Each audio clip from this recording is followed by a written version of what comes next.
লিটন কুমার দাসের ওডিআই পরিসংখ্যান দেখছিলাম, যা দেখতে গিয়ে শেষ 5 ম্যাচে লিটন দাস করেছেন মাত্র 6 রান, যার গড় করলে দাঁড়ায় 1.2।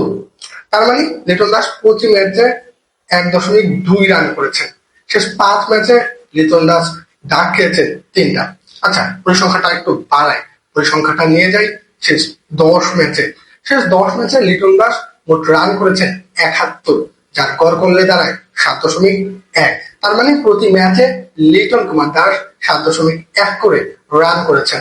ডাক খেয়েছেন কয়টা জানেন? 5টা। মানে অর্ধেক ম্যাচে লিটন দাস রানের খাতাটা খুলতেই পারেননি। লাস্ট 50 করেছেন 14 ম্যাচ আগে, এবং 2025 সালে শ্রীলঙ্কার বিপক্ষে লাস্ট ওয়ানডে ম্যাচটা খেলেছিলেন লিটন দাস। সেই লিটনকে পাকিস্তানের বিপক্ষে ম্যাচে এনেছে নির্বাচকরা।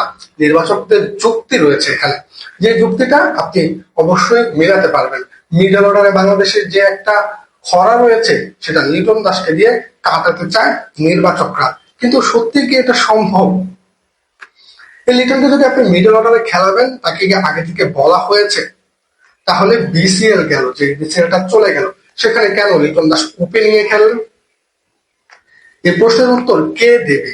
লিটন দাসের মতন ক্রিকেটাররা পারফর্ম না করেও দলে টিকে যান, দলের ডাক পান অন্যজনের অফর্মে। লিটন খেলতে পারেন মেহেদী হাসান মিরাজের পজিশনে, নাম্বার 4 কিংবা 5, যেমন আপনারা right hand left hand combination করে নাম্বার 4-5-এ খেলানো হয়। এই লিটন নাম্বার 4-5-এ কেন ভালো করবেন? নির্বাচকদের মাথায় ঘুরছে টেস্টে লিটন 6 নম্বরে খেলেন, 7 নম্বরে খেলেন। টেস্ট ভাই লাল বলের খেলা, বলটা লাল থাকে, রেড রেড রেড বলে, পুরান বলে খেলাটা অনেক ইজি। আর যে বলে খেলবেন ওয়ানডেতে, সেটা হোয়াইট বল, মানে সাদা বল। সাদা বলে আপনি যখন পুরনো বলে খেলবেন, খুব কঠিন। খুব কঠিন না, আমি যেভাবে বলছি ততটা হয়তো কঠিন না, কিন্তু ভালো পরিমাণে কঠিন। সে সময় আপনাকে স্পিনার সামলাতে হবে, তারপর ইনিংস গড়তে হবে, আপনার রানটা কোথায় যাবে, তারপর আপনাকে টিকে থেকে শেষ পর্যন্ত খেলাটা খেলে আসতে হবে। ফিনিশিং এ লিটন দাস প্রচুর দুর্বল ভাই, আপনি যতই যাই বলেন না কেন লিটন দাসকে। সবকিছু নির্ভর করছে সময়ের উপর। লিটন যদি পাকিস্তান সিরিজে পারফর্ম করে, তাহলে নির্বাচকরা হবেন সঠিক সাহসী সিদ্ধান্তের জন্য তারা পাবেন প্রশংসা।